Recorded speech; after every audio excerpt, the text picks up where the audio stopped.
Gostaria de convidá-los a abrirem suas Bíblias no Evangelho de Mateus, capítulo 13.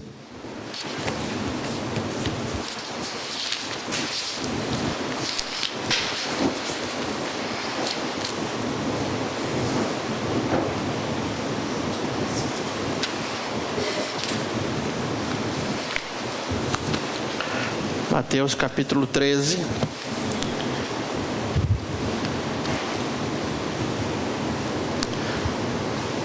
Esse é o texto da parábola.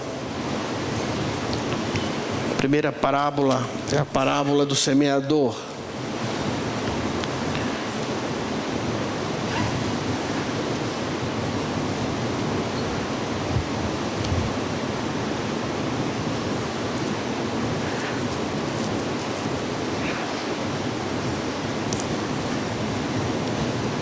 Lerei até o versículo 8, primeiramente, e depois os versículos 20 e 21.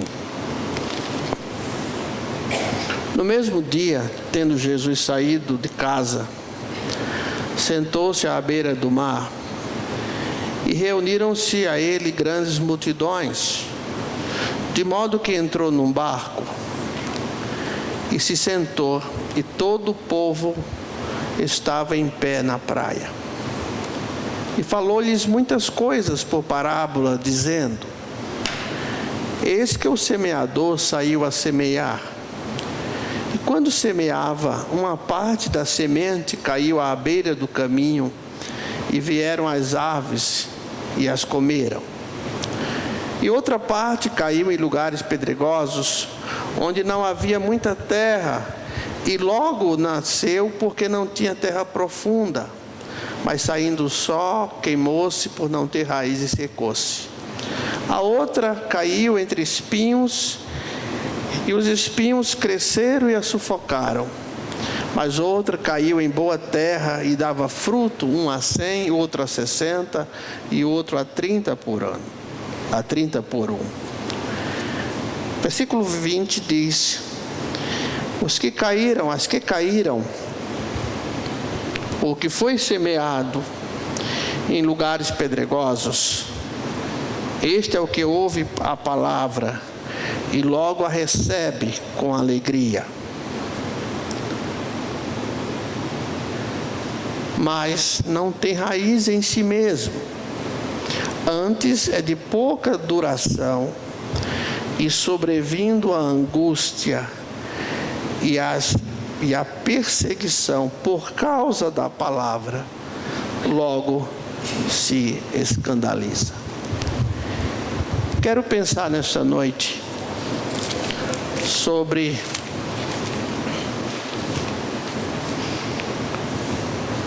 o poder da angústia.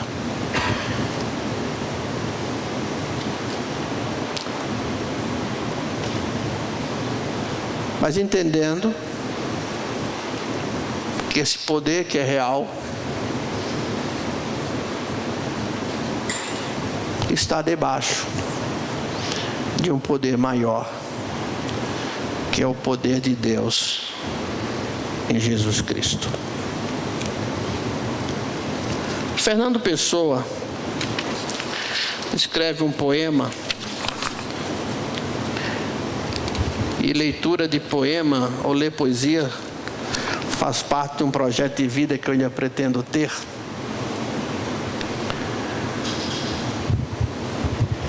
E aí vai um apelo: se você tem obras da Cora Coralina, já leu, não tem mais interesse em conservar na sua estante, me dê de presente.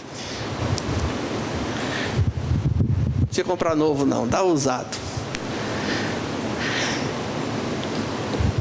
Fernando Pessoa tem um poema intitulado Esta Velha Angústia. E o Dr. Paulo Dalgalarrondo, que é o titular de psicopatologia da Unicamp, numa obra chamada Religião, Psicopatologia e Saúde Mental, uma obra muito interessante, pesquisa da Unicamp, faz referência a esse poema aqui do Fernando Pessoa, que ele assina como Álvaro de Campos. Diz assim: esta velha angústia. esta velha angústia, esta angústia que trago há séculos dentro de mim, transbordou da vasilha em lágrimas, em grandes imaginações, em sonhos, em estilo de pesadelo sem terror, em grandes emoções súbitas, sem sentido nenhum. Transbordou, mal sei como conduzir-me na vida, e com este mal-estar a fazer-me pregas na alma. Se ao menos endoidecesse deveras, mas não, é este estar entre, este quase, este poder ser que isto. O internado no manicômio é ao menos alguém. Eu sou internado no manicômio sem manicômio. Estou doido a frio, estou lúcido e louco, estou alheio a tudo e igual a todos. Estou dormindo e desperto com sonhos que são loucuras, porque não são sonhos. Estou assim. Pobre velha casa da minha infância perdida, quem te diria que eu me desacolhesse tanto? Quem é do teu menino? Está maluco? Quem é de quem dormia sossegado sob o teu teto provinciano? Está maluco? Quem de quem fui? Está maluco? Hoje é quem eu sou. Se ao menos eu tivesse uma religião qualquer, e esse texto aqui que o Dr. Paulo usa, se ao menos eu tivesse uma religião qualquer, por exemplo, por aquele manipanso que havia em casa, lá nessa, trazido de África, era feíssimo, era grotesco, mas havia nele divindade de tudo em que se crê. Se eu pudesse crer num manipanso qualquer, Júpiter, Jeová, a humanidade, qualquer serviria, pois o que é tudo senão o que pensamos de tudo. Estala coração de vidro pintado. Fernando Pessoa, diante da sua angústia e da crise de não ter uma fé, e isso é o que o Dr. Paulo aborda no livro sobre a importância da fé no tratamento das psicopatologias, da própria psiquiatria em si. Mas aqui revela essa crise de angústia.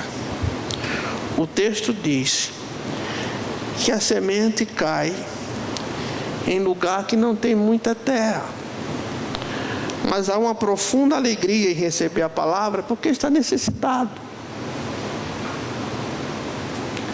Não sei se você já enfrentou a angústia, ou já lidou com quem enfrenta a angústia. Aliás, a angústia tem levado muita gente a suicídio. Conversando com um psiquiatra lá do Nordeste, ele disse: está havendo uma endemia de suicídios entre jovens. E se você se aprofundar nisso, você vai encontrar a angústia. Não vou me aprofundar nesse tema, porque não é o propósito. Mas a angústia é a sensação psicológica que se caracteriza pelo sufocamento, pelo peito apertado, pela ansiedade, pela insegurança, pela falta de humor e com ressentimento aliados a alguma dor. Então, às vezes é algo que eu não sei explicar. A pessoa diz: se eu ainda fosse louco, mas não sou. Não sei explicar o que eu sinto no meu peito. Não sei explicar a angústia. E Jesus diz isso. Naquele tempo, Jesus está dizendo isso. Mas ele não tem raiz, versículo 21. Antes é de pouca duração e sobrevindo a angústia e a perseguição. a angústia e as vicissitudes da vida, a angústia e os dissabores da vida. Aliás, Jesus usa aqui uma palavra que significa o ato de prensar. Ele traz a ideia de angústia como algo que fica prensando os nossos corações, que não tem hora, né? Quando você pensa que está livre dele, ou você perto de dormir, ou até mesmo durante o expediente, a angústia vem prensando a sua vida. É aquele estado de apreensão, é aquele medo provocado por uma antecipação de uma sensação, de uma situação desagradável ou perigosa, que tem a ver também com ansiedade. Jesus está dizendo que estas pessoas não suportam e se afastam.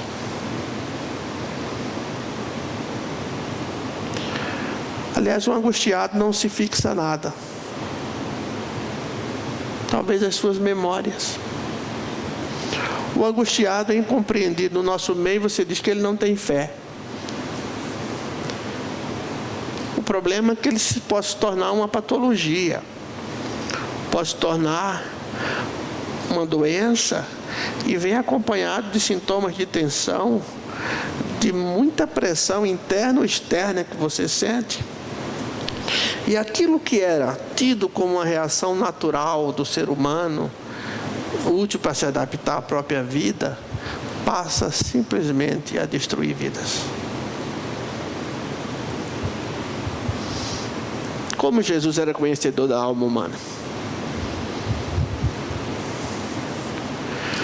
Como é difícil manter a fé numa crise de angústia. Como é difícil manter a fé quando você não tem noção do que vai acontecer.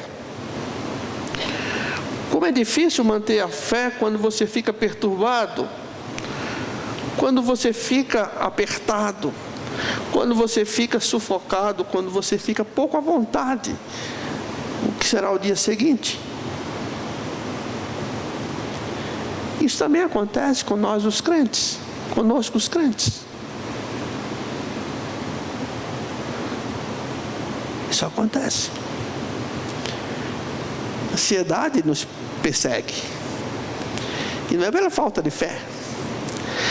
É aquilo que eu falei, acho que domingo passado, que são os pecados da fragilidade humana. Se é que eu posso chamar de pecado nesse sentido. No Sermão do Monte, Jesus diz: por que andais ansiosos? E ele fala que aqueles que não conhecem o Senhor também andam ansiosos pelas mesmas coisas. Eu disse hoje pela manhã, quanto me deprime quando eu visito um lar para idosos. Pode ser o preço que for. Não há como não pensar na sua própria condição de vida. Não há como não pensar na sua velhice. Porque se Deus fosse atender todas as nossas súplicas, talvez pouquíssimos passássemos talvez dos 60, 70 anos, que a gente pedia logo para ir embora. Mas não é assim a vida. E às vezes você não compreende. E às vezes você julga o seu irmão porque ele não suporta a ansiedade, porque não suporta a angústia da vida. Gente, a angústia adoece. A angústia sai da normalidade para adoecer.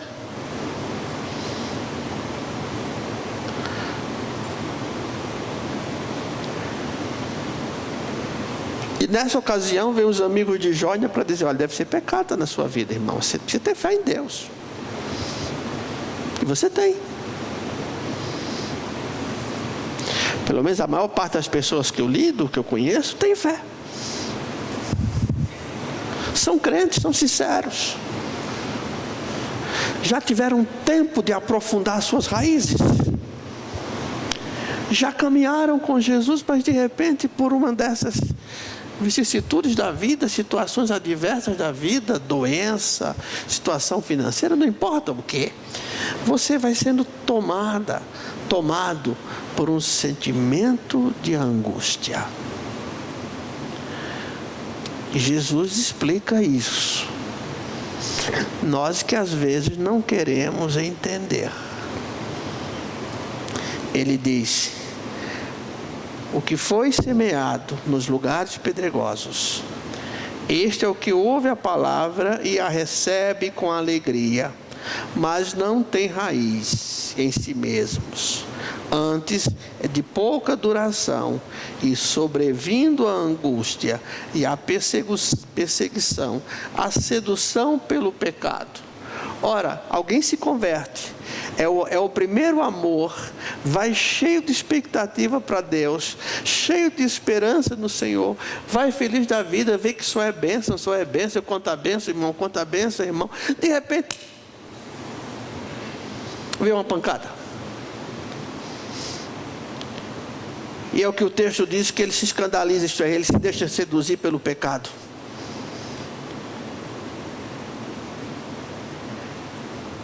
Ele tropeça, os pés ficam presos. Eu compreendo isso. Mais ou menos é o que eu digo na pastoral de hoje. Aí Deus paga o pato. Deus é responsável. Mas, irmãos, a história não termina aqui. E ainda que Deus nos dê e dá os recursos que hoje nós dispomos para tratar disso, nós temos a presença do Senhor. Lá em Mateus capítulo 6,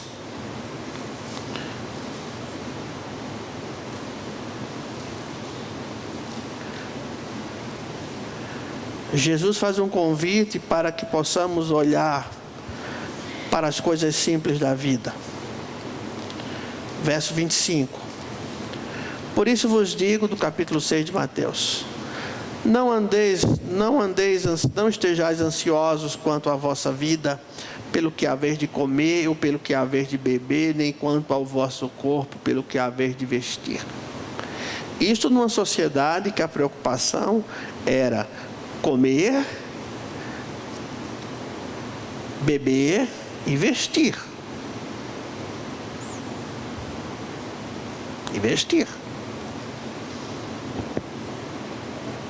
E há sociedades que têm dificuldade com isso ainda. Li esses dias que o Iêmen, 18 milhões de pessoas dependem da ajuda humanitária para que possam sobreviver à fome que está no Iêmen.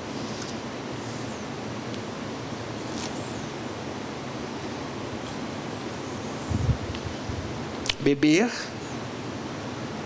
Já passou sede?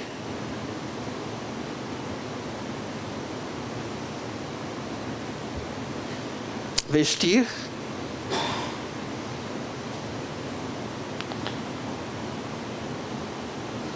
Essa é uma sociedade pobre. Jesus disse: a vida não é a vida mais do que o alimento, e o corpo mais do que o vestuário.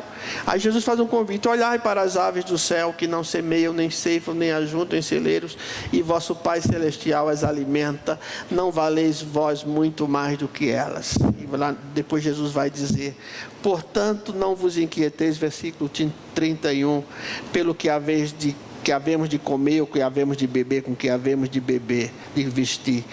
Versículo 32, porque o vosso Pai Celestial sabe que precisais de tudo isto. E buscai primeiro o reino de Deus. Sabe, irmão, essa é a saída. Mas ela tem que ser apontada com muito amor, senão ela começa a cobrar. Você passa a culpabilizar quem está sofrendo a angústia. Além da angústia, ele já tem culpa suficiente, não pense que não tem. Você vai culpabilizá-lo por não entender a palavra. Ora, pastor, o senhor sabe da minha situação? Ora, irmão, você sabe da minha situação para que eu vá olhar os passarinhos?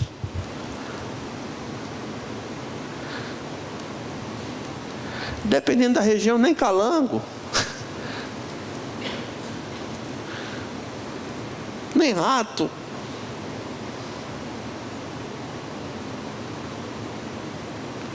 No século passado, houve uma crise, uma seca tão grande no Piauí, eu já comentei isso com a seca que houve no Nordeste, que de fato nós não conhecíamos essa seca, porque ela foi escondida da sociedade, apesar de ter matado 3 milhões de brasileiros. As pessoas comiam rato.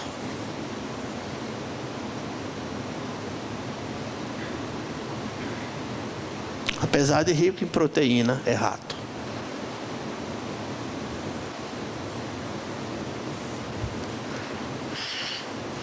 É difícil, aliás, é fácil julgar a dor do outro. Difícil é pensar e sentir a dor do outro. Hoje eu falei pela manhã. Nós de certa forma, nós dessa comunidade, empobrecemos. E precisamos aprender a pensar a dor do outro. A nossa cabeça tem que mudar. Porque o nosso coração tem que mudar. Então eu só posso ajudar o outro na medida que eu vou compreender a dor do outro e a angústia do outro. E não adianta culpá-lo. Porque isso ele já se sente todo dia. Converse com alguém que está passando por um momento difícil, por uma decisão tomada errada, às vezes nem tomou decisão errada para a circunstância que está vivendo. Quando não qualificamos de pecador, isso deve ser pecado. Porque potencialmente todos nós temos um pouco de coveiro para enterrar os outros. O que Jesus está querendo dizer, e mostra nisso, está mostrando nesse texto, é que realmente há um convite para que possamos perceber a ação do amor de Deus na própria existência humana. E uma das formas, e a forma, eu creio, de vencer a angústia, é perceber o cuidado de Deus nas coisas simples. Estou falando dentro da normalidade. Quando passa da normalidade, é outro acompanhamento.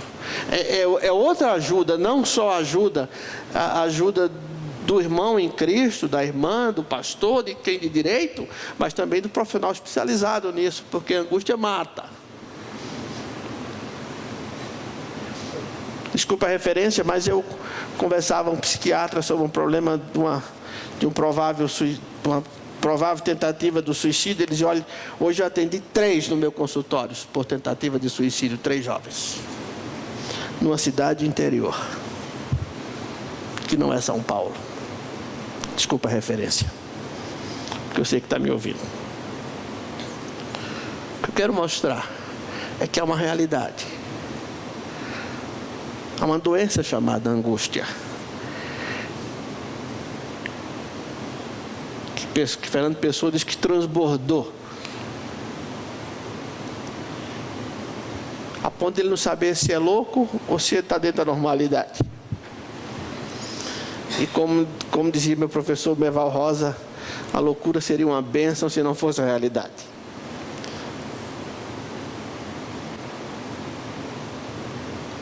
Mas o que a Bíblia diz sobre isso? A Bíblia diz que os angustiados não estão separados do amor de Deus.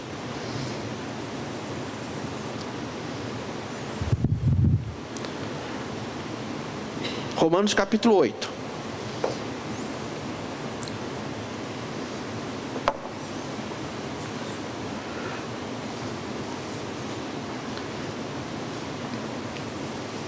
O grego vai usar uma outra palavra diferente do que é usado no capítulo 13 de Mateus, mas a ideia é a mesma.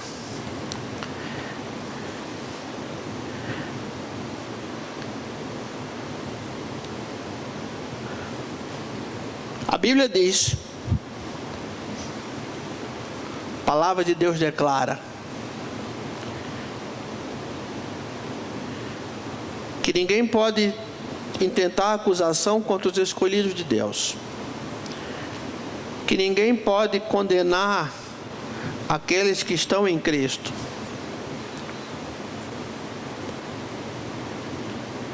Porque Cristo já os perdoou. ainda que ele mesmo não se perdoe. E no aconselhamento, eu acho que o maior desafio de quem lida com a questão da culpa é o auto-perdão. E alguns recebem a doença como uma punição e se sentem, de certa forma, têm prazer na doença porque estão purgando, estão expiando a culpa.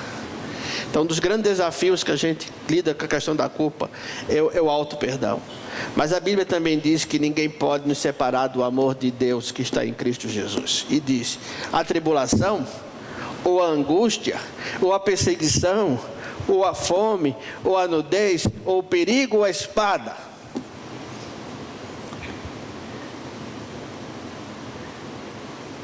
E vai dizer mais, versículo 38. Porque estou certo de que nem a morte, nem a vida, nem anjos, nem principados, nem coisas presentes, nem futuras, nem potestades, nem altura, nem profundidade, nem qualquer outra criatura. Recentemente eu ouvi uma palestra de 1h30 sobre vida fora da Terra. Um pesquisador muito sério. A Bíblia diz: nem qualquer outra criatura poderá nos separar do amor de Deus que está em Cristo Jesus. Paulo usa a palavra aqui que significa estreiteza de lugar, aperto.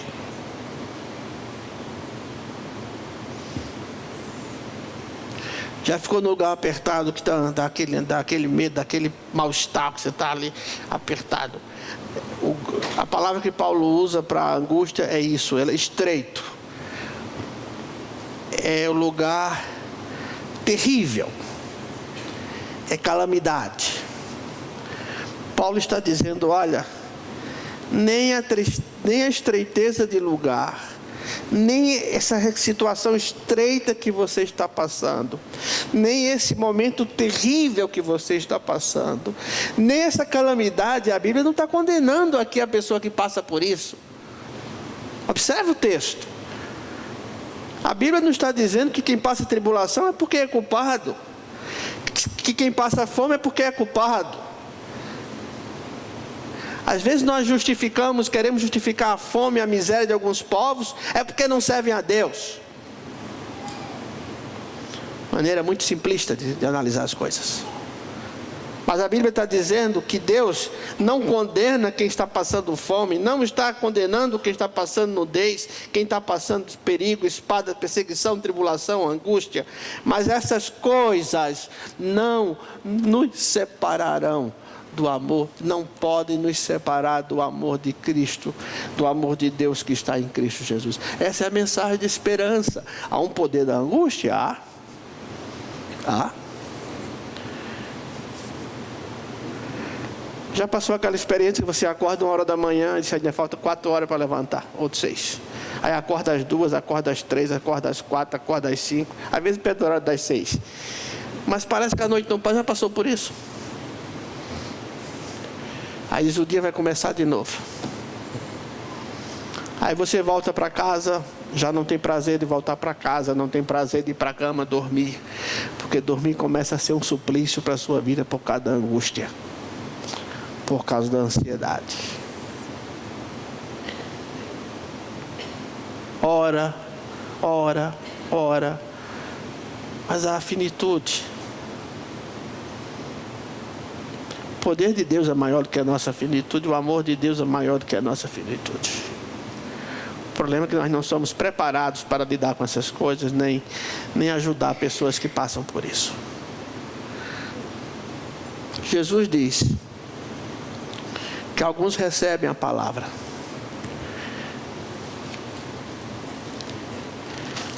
e ela não permanecem, porque os problemas da vida, a angústia,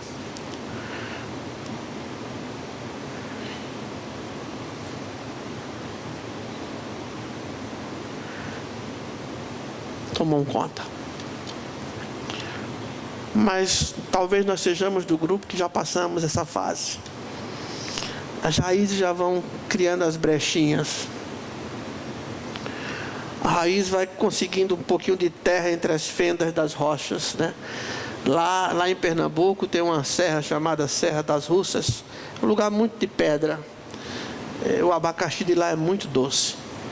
Naquelas pedras, o abacaxi que floresce ali e que produz ali é muito doce, porque eles conseguem. Quando se planta a soca do abacaxi, eles vão tentando, nós, apesar de todas as lutas que nós já passamos, a gente vai criando raiz. Mas criar raiz não significa que não tenhamos problema. Criar raiz não quer dizer que não passemos fome em algum momento. Não permaneceremos passando fome.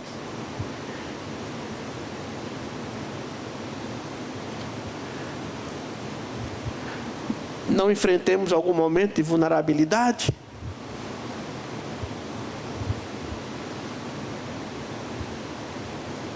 Uma das primeiras lições que eu aprendi na época de enfermagem hospitalar foi a questão da vulnerabilidade do enfermo. Aprendi isso na enfermagem e na capelania.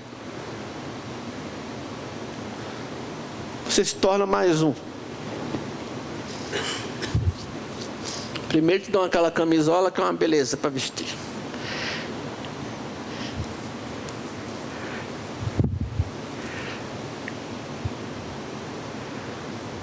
Hoje já te dão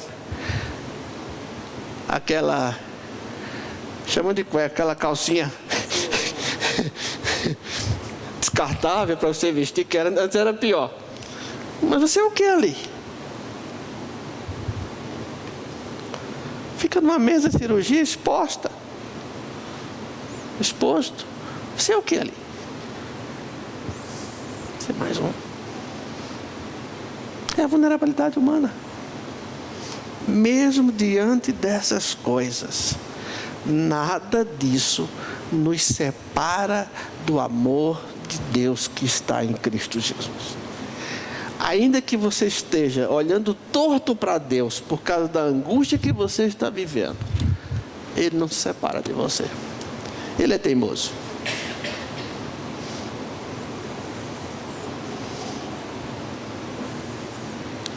Como diz a Fátima, eu sou a sua pulga, né?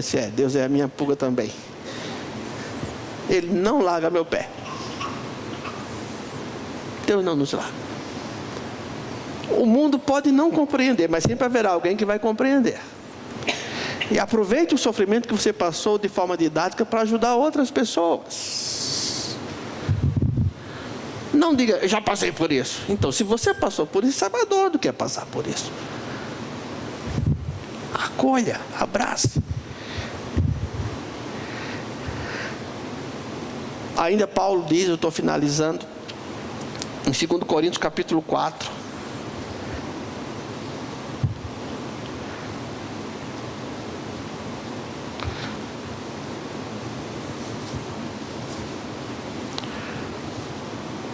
Verso 7 diz: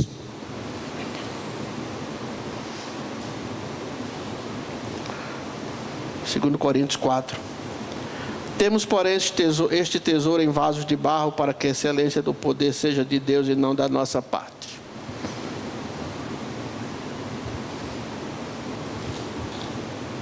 Em tudo somos angustiados,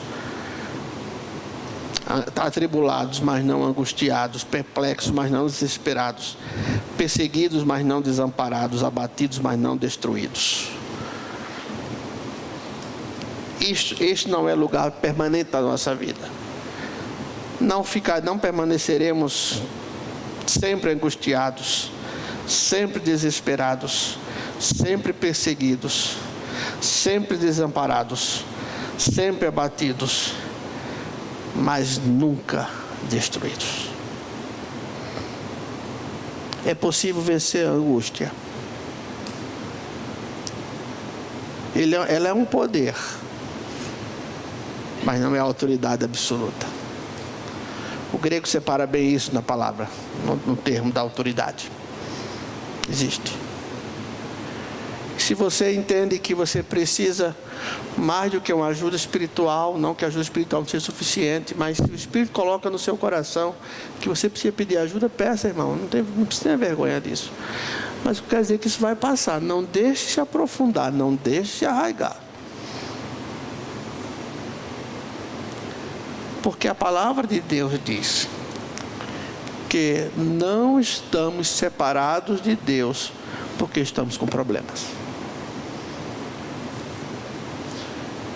Problemas não separam Deus de nós, por conta do amor dele.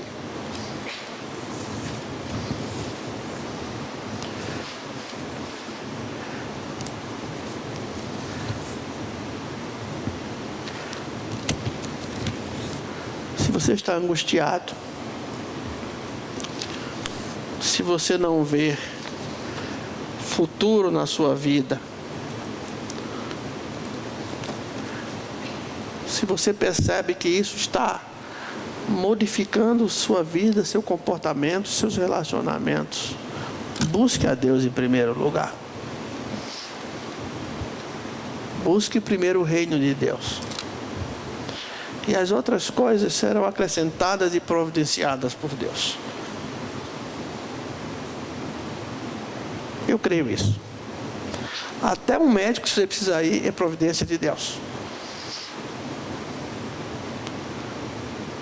Mas o que eu quero partilhar com você nesta noite é que há de fato esse poder da angústia, e que Fernando Pessoa tão bem retrata isso.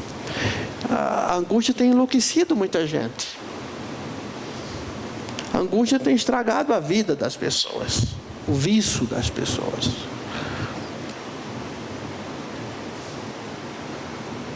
A angústia até pela insegurança em relação aos filhos. Há um poema do Joia Martins, A Oração da Maçaneta, que mostra isso, porque o pai só fica feliz quando a maçaneta da porta vê que o filho entrou em casa. Nós vivemos um momento de insegurança. Nós vivemos um momento, às vezes, que parece que se perdeu o rumo, mas eu não perdi o Senhor. O Senhor está comigo. Ainda que eu seja teimoso, Deus é mais teimoso do que eu. Ainda que eu largue o pé de Deus, Ele não larga o meu, porque Ele me ama. E Ele vai me dizer: filho, não é assim. Filho, vem para cá que eu vou te acolher. Volta para a casa do Pai. Vem para a casa do Pai. Deus é sempre a casa que você pode voltar. Deus é sempre o telefone que você pode chamar a qualquer hora. Deus é sempre o conforto quando ninguém te dá conforto. Deus é sempre a paciência quando ninguém mais tem paciência com você. Deus é aquele que tem poder para refazer a sua vida quando você entende que fez da sua vida uma porcaria. E você não se perdoa porque tomou tais decisões. Deus é Deus. Deus é Deus. Eu não sou. Ele é. Ele é Deus. E saia daqui com essa esperança. Não quis colocar fardo sobre a sua vida. Quero trazer possibilidade de libertação para a sua vida. Deus sabe o que você passa. Deus sabe, às vezes, o que está por trás do sorriso, né? Algumas pessoas, quando eu me lembro em casa, quando alguém sorri demais, eu dizia: hoje ela vai chorar. Às vezes tem sorriso que significa choro, para quem conhece, né? Me lembro que o meu pastor costumava ficar logo cedo à porta da igreja. Ele perguntava: como vai? E quando ele perguntava como vai,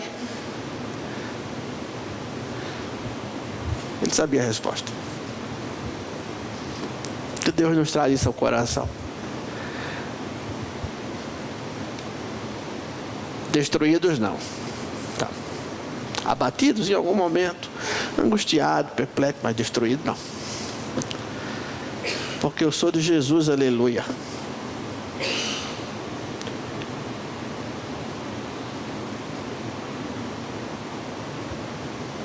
Eu posso enfraquecer, como diz um dos hinos do cantor cristão, nunca Jesus.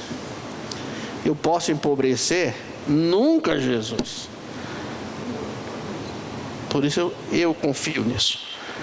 Por isso eu olho para o futuro. Não quer dizer que eu não sofra, não quer dizer que eu não chore, não quer dizer que eu não lamente, não quer dizer que eu tenha espinhos na carne. Mas eu sei que meu Redentor vive. e o Senhor vai me dar livramento disso.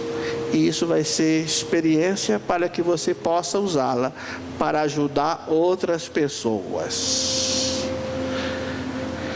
Se a sua experiência não for libertadora,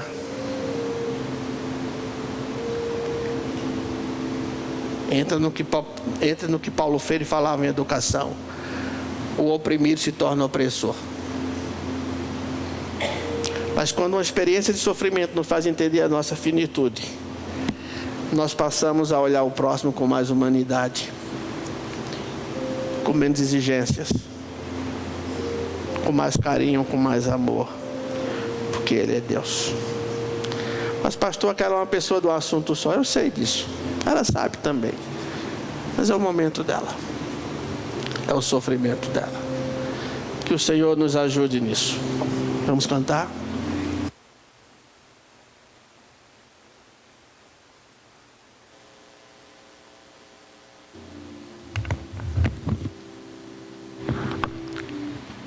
Assentados mesmo como estamos.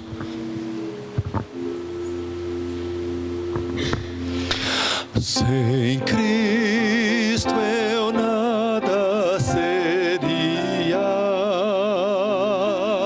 Sem Cristo não sei andar.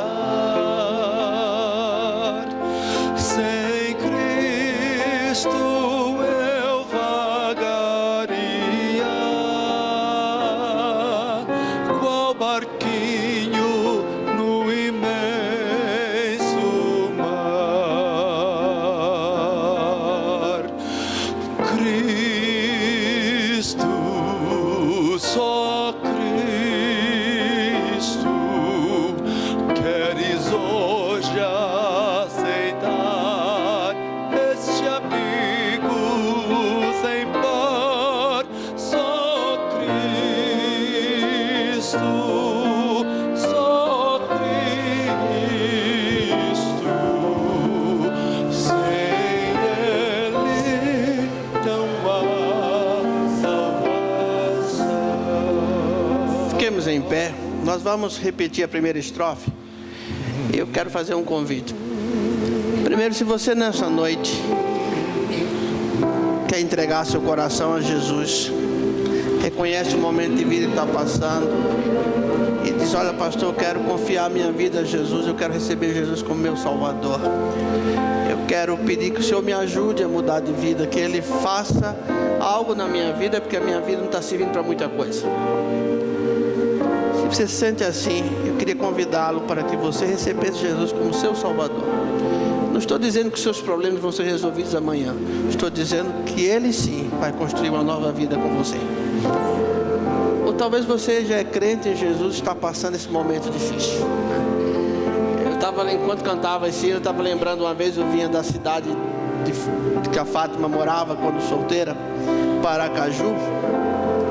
Eu tinha uma Brasília e numa descida, o pneu dianteiro estourou.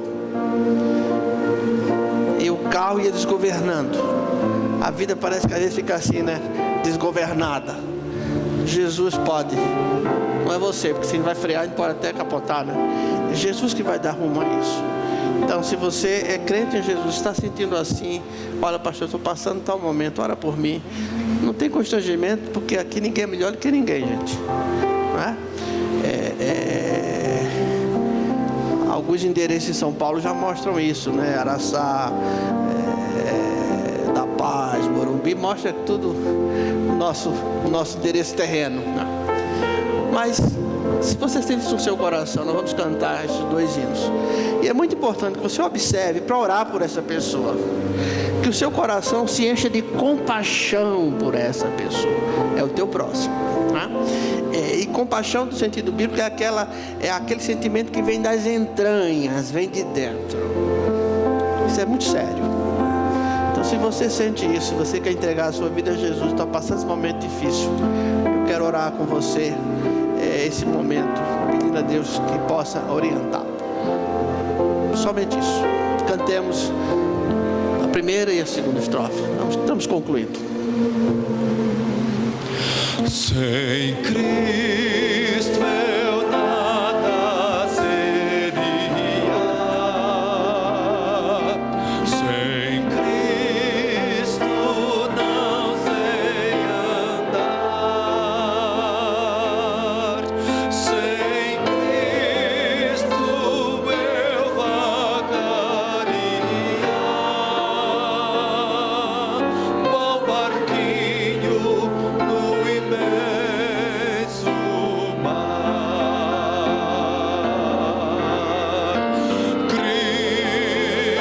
Cristo, só Cristo, queres hoje aceitar este amigo sem par. Só Cristo, só Cristo, sem Ele não há salvação. Sem Cristo eu morreria. Sem Cristo preso eu estou. Sem Cristo eu desistiria. Mas com Ele salvo e livre sou.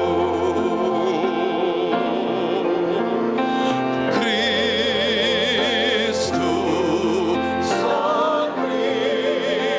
Cristo, queres hoje aceitar este amigo sem par. Só Cristo, só Cristo, sem Ele não há salvação.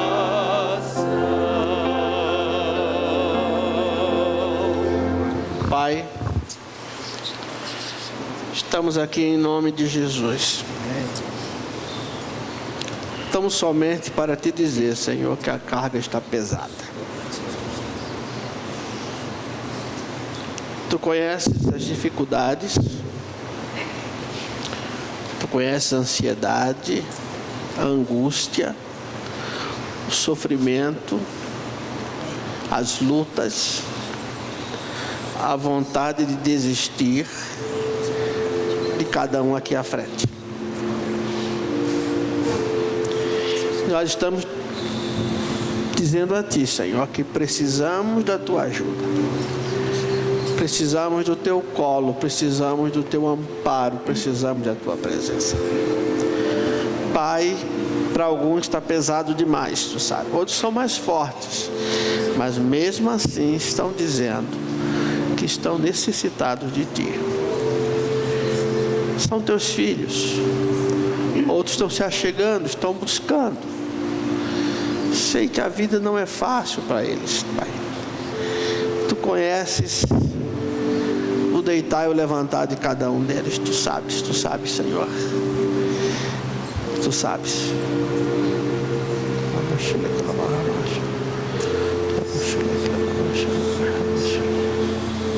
Tu sabes, Pai. Por isso eu invoco Tua graça sobre a vida deles. Eu invoco esse divisor de águas que é a presença de Jesus em nossas vidas. Sabemos que passaremos lutas talvez muito difíceis essa semana. Coisas que vão além da nossa compreensão humana,